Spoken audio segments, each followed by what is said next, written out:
Sabar orang tua.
Selamat pagi, salam damai sejahtera bagi kita semua. Bapak, Ibu, dan saudara-saudara, kita bersyukur Tuhan menghantar kita memasuki hari yang baru, Sabtu 23 November 2024. Tentu kita akan memulai aktivitas kita pada hari ini. Namun sebelumnya, baiklah kita mendengarkan firman Tuhan. Dan untuk itu, marilah kita berdoa. Terima kasih Tuhan atas penyertaan-Mu bagi kami hingga hari ini. Dan sebelum kami memulai aktivitas kami ingin mendengarkan firman-Mu. Terangilah hati, pikiran, dan jiwa kami ya Tuhan. Berkati firman-Mu bagi kami. Berkati kami yang mendengarkan firman-Mu. Dan biarlah kami boleh melakukannya dalam kehidupan kami masing-masing.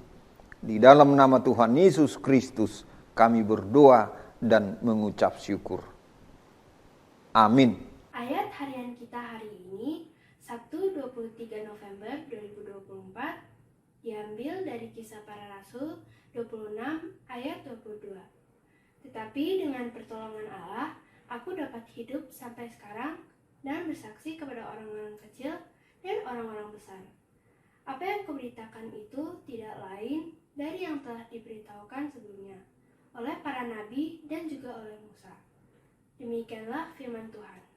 Bapak, Ibu, dan saudara-saudara, pada renungan hari ini saya memilih judulnya Hidup Menjadi Saksi Yesus Kristus. Hidup menjadi saksi Yesus Kristus. Ayat ini adalah kesaksian Paulus sekaligus pembelaannya waktu dia diadili dan sedang berada di hadapan raja dan pejabat kerajaan Romawi. Inti kesaksian dan pembelaannya adalah Yesus Kristus adalah Mesias. Yesus harus menderita, mati, dan bangkit dari kematian demi keselamatan umat manusia.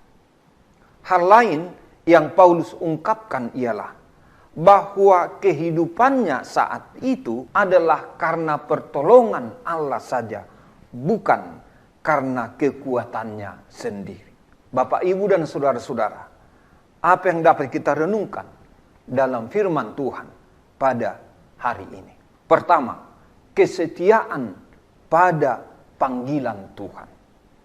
Sebagaimana Paulus tetap setia kepada panggilan Tuhan, meskipun dia menghadapi tantangan demikian berat. Begitulah kita sebagai orang percaya yang hidup di zaman ini, agar kita tetap setia dalam iman dan pelayanan, meski selalu menghadapi rintangan, hambatan, godaan, tantangan, gangguan, bahkan ancaman sekalipun. Disinilah kita untuk selalu menyadari bahwa kita terpanggil menjadi saksi bagi Yesus dimanapun kita berada. Karena itu, jangan takut menyatakan iman kita dalam setiap kesempatan dimanapun kita berada. Di dalam keluarga, di tempat di mana kita bekerja, atau di lingkungan sekitar kita masing-masing. Yang kedua, hidup kita hanya karena pertolongan Tuhan. Artinya, adanya kita hidup hingga hari ini, itu hanya karena pertolongan Tuhan semata. Seperti Paulus, yang mengakui dan menyaksikan bahwa dia bisa bertahan hidup hanya karena pertolongan Tuhan. Ini mengajarkan kepada kita dalam menghadapi setiap tantangan dan kesulitan hidup, agar kita hanya bergantung kepada Tuhan saja.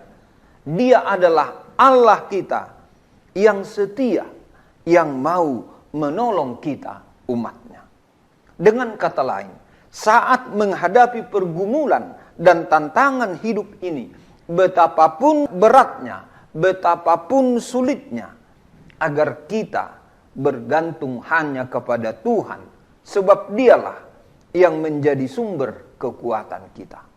Pertolongan Tuhan selalu tersedia bagi siapapun yang setia mencarinya dan yang selalu mengharapkannya dalam kehidupannya.